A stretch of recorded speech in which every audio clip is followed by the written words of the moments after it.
voilà, je pense qu'aujourd'hui, pour moi, il était temps de pouvoir élargir un peu ma langue nationale, qui est la plus belle langue du monde, le lingala.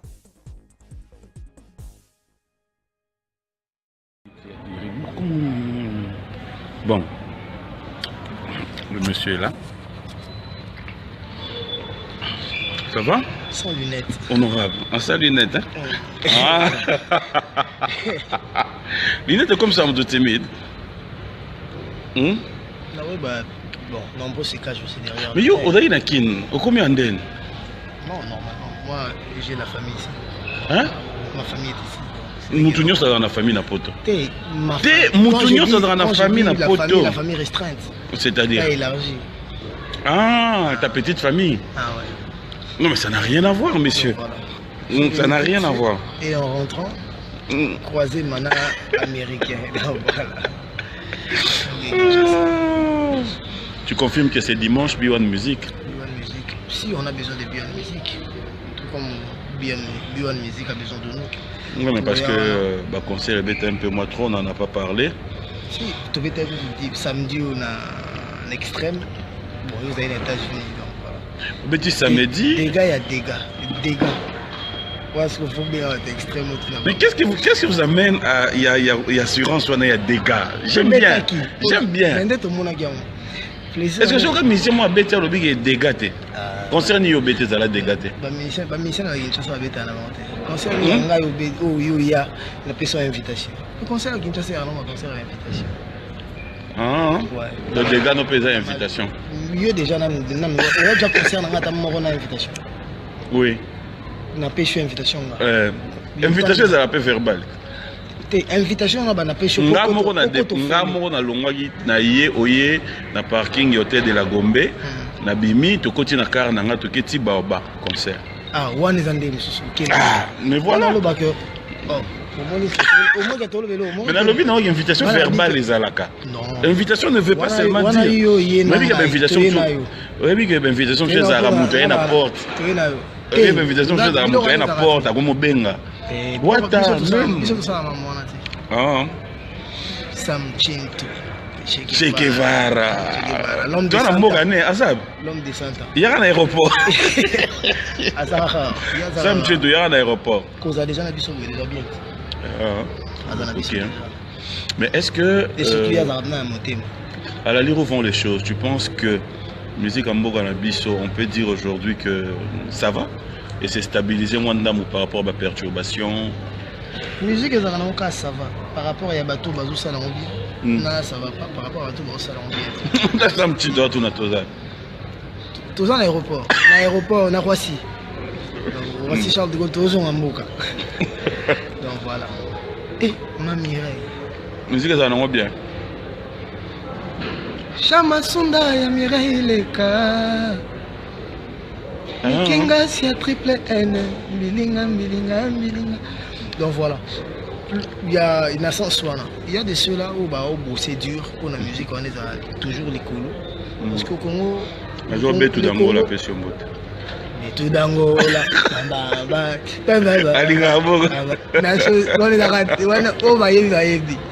donc ce qui bandi c'est qui m'a dit voilà on a eu les clubs de Boukani donc Koto PM azotinda ba champ Koto major betu dango la zotinda ba champ donc big up à lui Claude Moussa est l'homme des grands événements. Toujours dans mon thème. Et je voulais dire quoi? Ouais, tu disais la musique il y a des ceux-là qui portent très haut musique voilà. Et il y a des ceux qui ont un cafouillage. Ils en ont pas partout. C'est-à-dire quoi cafouillage? Au moins une équipe. Même dans Barça. Une petite dans le même talenté que Messi. Donc voilà, même dans Real, au moins que par exemple, les temps sous Casemiro a le même talenté que Cristiano Ronaldo, que Toni Kroos, que Modric. Donc il y a un moment que la musique en haut, il y a un tout à coup ça le monde est mort. Mais bien en haut années, on tout fois le kakara ça là. Au monde en chic, il faut les premières années, les deuxièmes années, les troisièmes années. Mais bon, on a besoin Karaba acquérir connaissance, intelligence, voilà, professeur. Et je pense que le professeur est fier de tous ses élèves, pas que du premier. Parce que là, le deuxième, le troisième pays, oui, mais c'est quoi voilà. Mais non. La musique à Congo, on a besoin de surtout. Donc, et pour Nanga. Donc, toi, tu as le temps et on fait ça. Dax, mais est-ce qu'on comprend que dimanche, héritier dans le plateau? Tu vois, ça Dax déjà l'avance. Oh, merci beaucoup. Héritier, mais j'allais poser une question. Tu donnes combien de temps à ton album pour avoir un autre album sur le marché? Je ne sais pas. Dans quel sens? Oui, ça déjà, veut dire album que... déjà, surtout comme dans novembre, et comme ça, une année. Donc, les temps, on a préparé le second album. Donc, il faut comprendre que tu es dans la studio, vous avez 6 à 7, 8 mois. Donc, déjà, l'album est ça, une année et demie, vers 2 ans. Donc, comprendre que... Donc, c'est après 2 ans, 3 ans qu'on peut commencer à espérer. Quand on va l'inspirer, quand on va l'après, on a boaki. Mais quand on a enregistré, bientôt là, on va enregistrer. Donc, à la fin de l'année, on va la maquette. Pati Ambroise, il part au Balit. Au Bali, on a Facebook. Félicitations. À Bali. Si. Mariage, et lobby. Toza na lobby. Pati Ambroise, Toza. Quand tu as raison, on a raison. Donc, voilà. Bon, on a parce que la télé il faut bêter le mariage. Non, on a disponible pour la battre bon hôtel ou partir en bois. Il a toujours été là pour le chant. Et il y a cadeau nanga, il y a un instrument, tout le monde. Soit tu as mêlé les bananes en zéla, tu as mêlé les bananes en zéla. Soit tu as mêlé la rate en daou, tu as mêlé tout mêlé. Ce qu'on a tout là, c'est vrai que monsieur est à l'an dimanche. Ça il n'y a pas de problème. Mais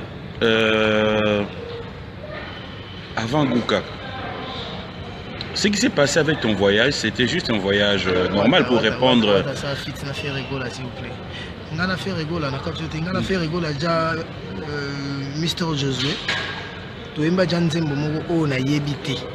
Jusque là, on a mbabé nzembo. Mais si on a quelque part, si on a ba est, on a ba libanda, ba yamara nzembo. Yalelo na monia koki. La banque a sigo nzembo toye parce qu'ils ont un niveau nostalgie avec Elliot. Donc c'est ça le problème. Si je ne me trompe pas, je ne voudrais pas aussi traiter d'autant. Il a peut-être meilleur duo au jeune Baïmba. On a évité la génération, on a été ceux qui ont nzembo jeune Baïmba où l'équipe on a tout et ça le succès pour les gars. On a évité. Je peux aussi me tromper parce que nzembo pèse belé. Mais on est à l'ora nzembo jeune sur barrière. Bariana, ndenge bafia sur Carlito on a débat banda oyemba. Donc on a rolongolango et senga ba forte concentration. Et donc voilà. Voilà. Nangana tuna. Voyage ezaki voyage moko pour répondre à une invitation d'anniversaire. D'accord? De mariage, pardon.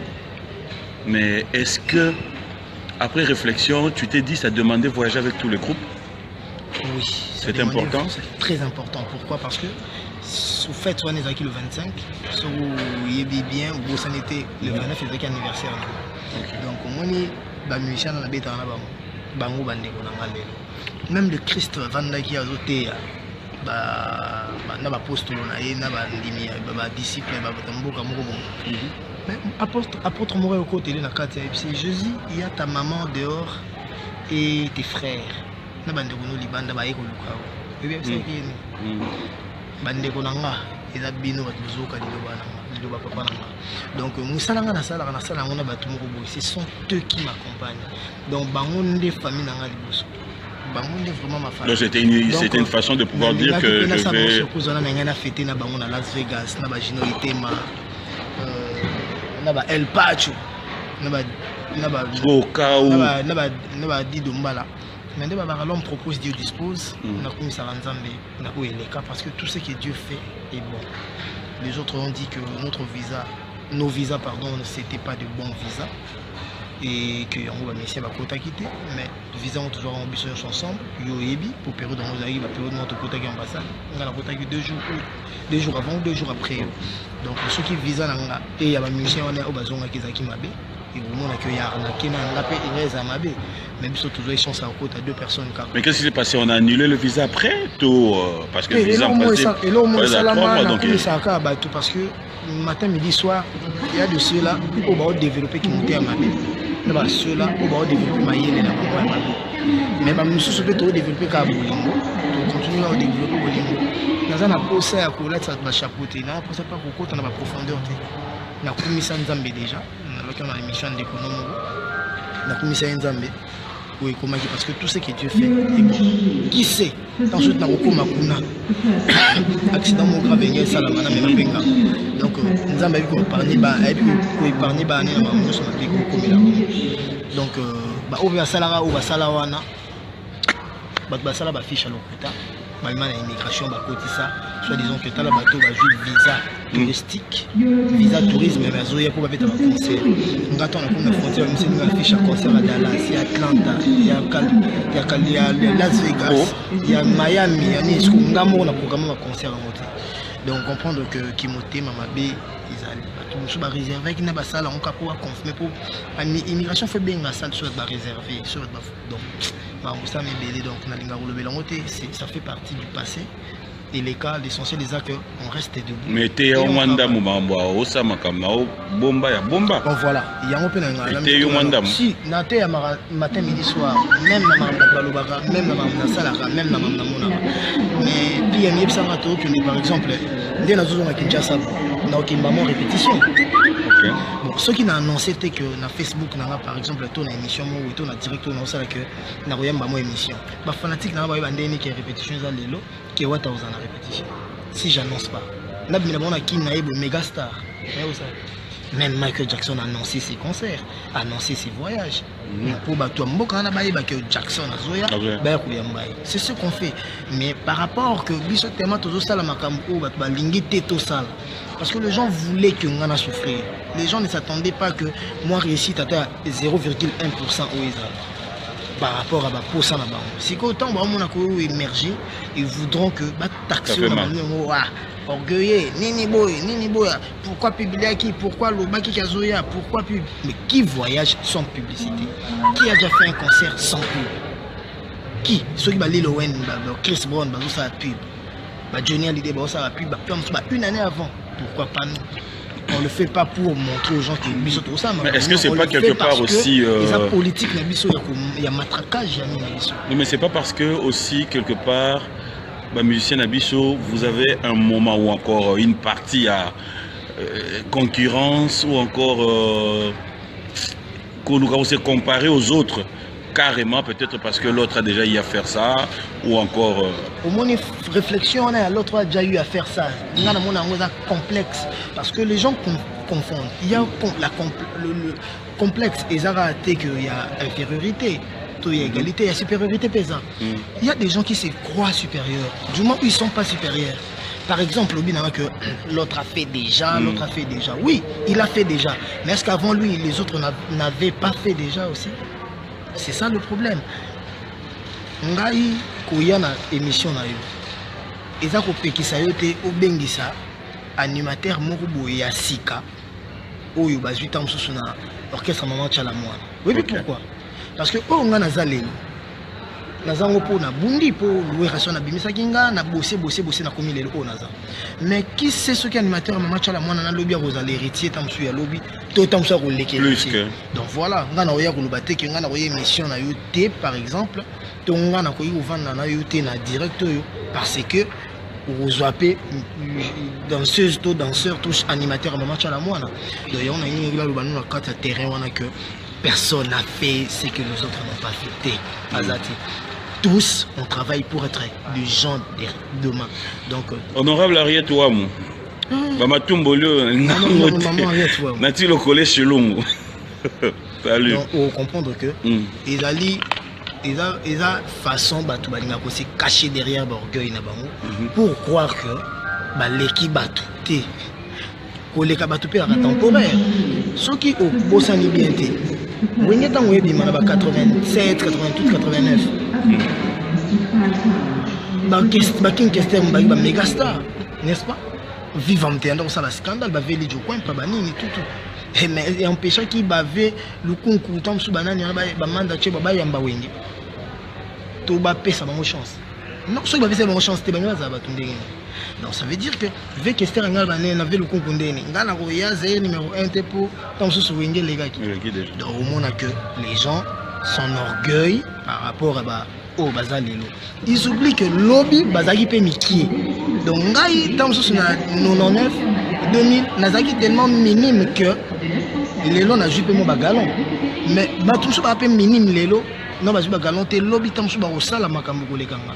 Donc il faut donner toujours la chance aux autres. Yango monaka basana ba cercle de formation, ba club de formation pour na ba joueur pour ozo régner lelo tamso lobby aussi la musu na rubima Mbappé bana ba 18 ans a déjà déclaré na liste ba ballon d'or, il y a 30 ballons d'or ba nominé. Donc du coup na ça ba malga mon até.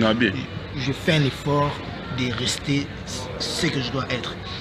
Pourquoi? Parce que pour être ce que je suis aujourd'hui, j'ai mouillé les maillots. Je me suis vraiment battu pour que Naza Labo. Naza musicien, moi aussi, au tali périple, au tali passage dans la Wingi Musique à Maison Mère, au tali combien de fois j'ai été mis en évidence, mis en valeur, puis mis en concurrence.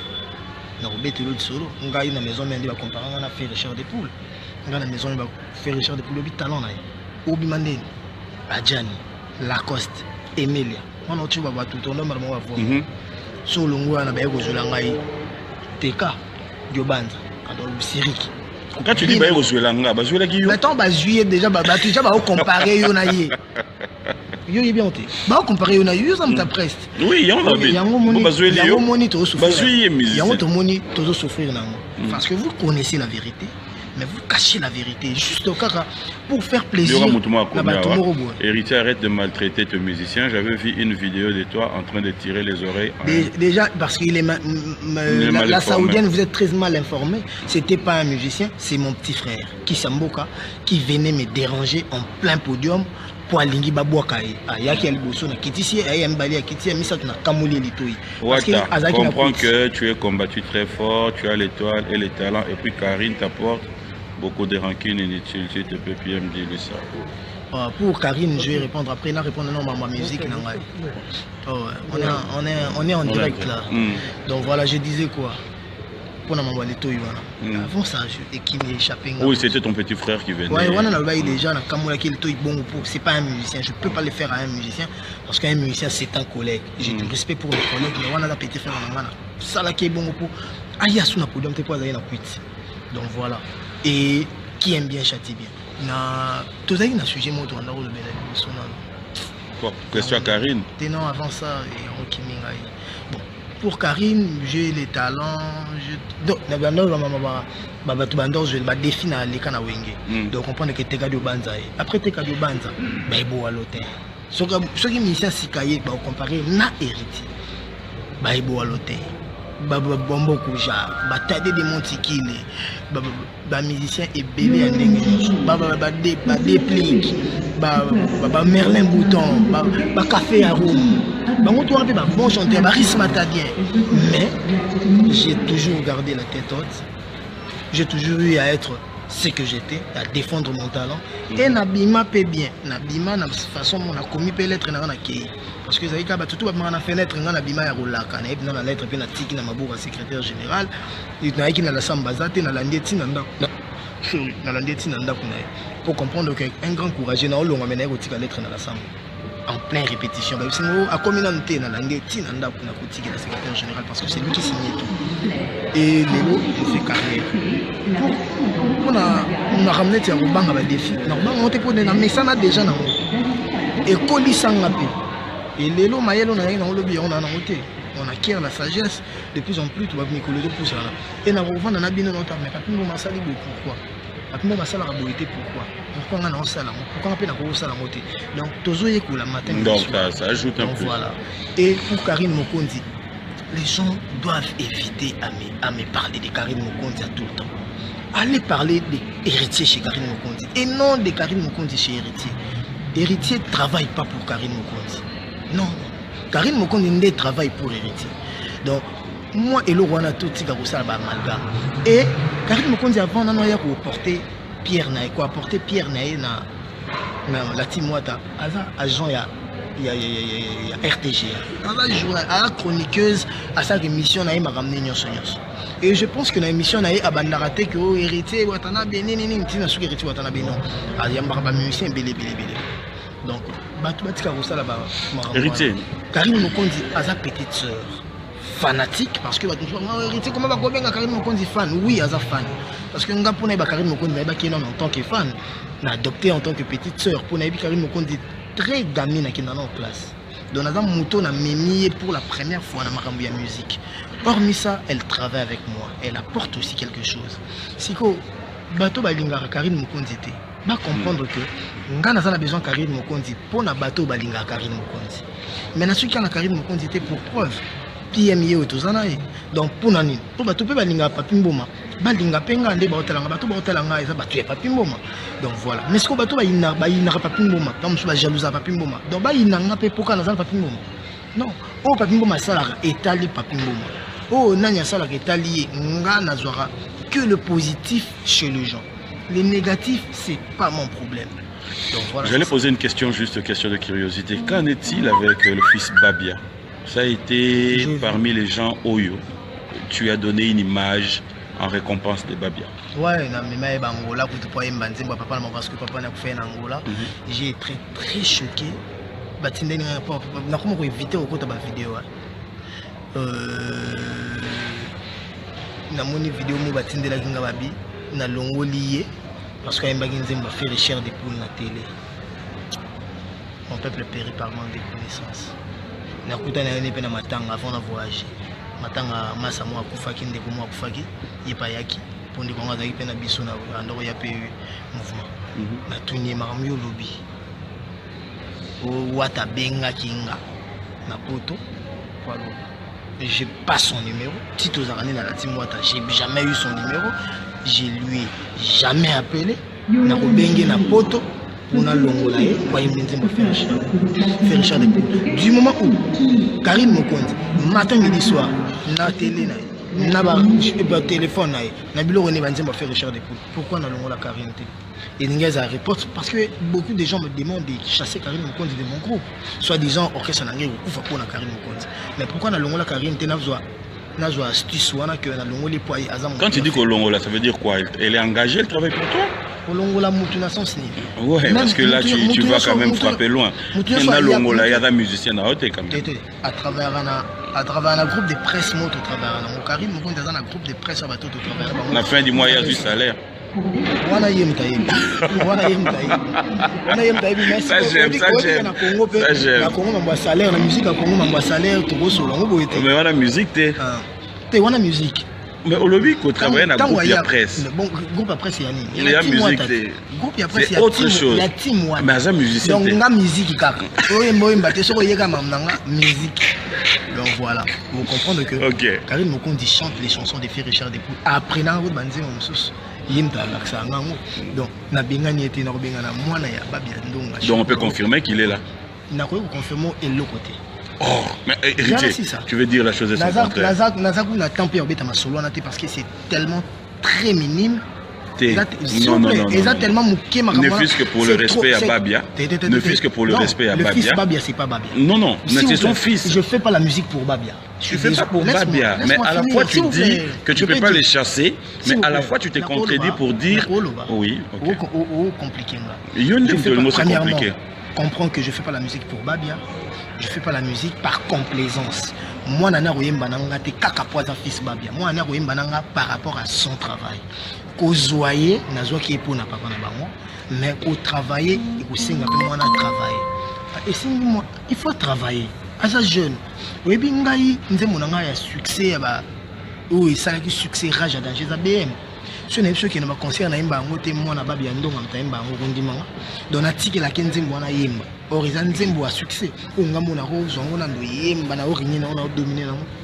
Tinatique la gueule. Acte-moi affectif. Et affectif. Donc voilà, comprendre que pour Mouto Zananga, il faut aller au Zananga. Ngana ko inape mutute poa longwe et pananga. Au moins soka longwe, atikalika petit nabiso. Mona vienanga, mona fait vienanga. Ce qui passe là, Mais il y a des collègues. Qui est mieux héritier? Il y a des gens qui gèrent les groupes. S'il te plaît. Qui est mieux placé à Bouyeba? Dans maison mère. Na volonté nanga. Balongola nga maison mère té. Voilà, na se décidaki. Ce qui y a ko se décida longwa. Yangani. Na ko lukete na bonde na maneki te ko longwa te ni ponga mo ba bonde la nga na maison mère na longwa te me na longwa. Ba bonde la kiyo. Bon yo ebité. Et alors bon yo po bonde la ni ezali. Na ko bonde l'été pourquoi? Parce que na ebike ce qui mutaza na posa ya ko longwa. Ato bonde nga ba bonde la nga est-ce que na zonga. Mais fais-le d'abord cette démarche. Fais-le quand même cette démarche. Pourquoi yo ba bonde la yo quand même yo ngo bonde la ninga quand même. Na bandeli ko loba. Na ko bonde le atamu kieti. Soki Hollande. Na bandeli ko. Soki Hollandeli. Obi ko zo mona Prince Babia. Moi je le connaissais pas. Nako rappeler le moko au supporter Ngapé. Au supporter Ngapé. Na rappeler le moko. Tu sais que dans la manière où tu le dis, c'est comme si le musicien vous arrangez aussi pour nous utiliser. Tu sais, dans le moment où on est en Angola, tant qu'on annonce qu'il y a même moi na yabab. Si, Tolanda qui a attends, il y a eu. Attends. S'il te plaît, laisse-moi arriver. Mais laisse-moi arriver. Mais quand est-ce que tu es en train de dire? Mais quand tu mens, s'il te plaît. Tu mens. C'est toi qui mens. Tu te contredis. Non, c'est sa maman qui va sur les nets. C'est sa maman qui m'a demandé. Il y a combien de mois à l'époque que nous avons boxe. Et tu as dit oui. Voilà. Et après, dans ta répétition, tu l'as dit. Ngai papi n'a pas répétition. Voilà. Je raconte pas des bêtises. Sa maman a demandé. C'est sûr. J'ai pas connu l'histoire de la maman parce que moi j'étais au concert à la répétition. C'est là où tu as annoncé. Mais voilà. Ça c'est ta maman, mais moi je parle du fait que je comprends. J'étais avec toi à la répétition. Tu comprendras que je n'ai pas utilisé. Pourquoi maintenant il y a un Olympia en Aïkineta? Dans les États-Unis, il y a un État. Si on a pas utiliser, imaginez. Il y a un pour l'Olympia. Donc voilà. J'espère qu'on doit avancer. On doit. Aïe. Mais bon, ne vous en faites pas. Ne vous en faites pas. La suite, c'est le dimanche dans le plateau à Bio Musique. J'avais mes lunettes là. Oh, merci. Nous, on va embarquer maintenant. Dans la guichet, ça, Léon, à soir. Léon, c'est le long qui est place de mission de Vanda. Et là, on a le bizarre clair. Moi, naza moi na moké. Ce que tu as lu les sujets, les débats à moi na. Tante le baki boy, maman le baki boy. Nanya finga ki boy. Musique en gros, to ndo ki non ka bongo. Ngande perdante. Les gens ont la batterie, ba oloba nga mamunia. Longola Karine azo milo ba problème. Non, en tout cas, tu es la seule, tu es le seul à décider. Moi j'ai toujours dit hein. Moi dit OP Karine Salaka, qu'on le veuille ou pas. Et reste elle, yonde ko l'entreprise, c'est bato balinga longolé wana. Na kolong na bande goloba. Na longola na Karine Mokonzi. Te. Bangonde basenga Karine Mokonzi alongwa ngana olongola mutu te alembi akei ngana forcer Karine Mokonzi à côté orchestre la matin na olongola pété donc jour à mona que o ya sali pona ngai koki alongwa na yé moko na malembe donc voilà ndenge mo mwana vie na nga babia au bandeli on se choqué hein si o choqué nga makasi ah bon parce que vérité qui ndaka ndambu. Même mensonge car alors est-ce qu'on peut dire au revoir et souhaiter Tokutana tout dimanche dans Bio Musique? Tu peux le confirmer? Est-ce que vous confirmez aux Aguinden? Grand donc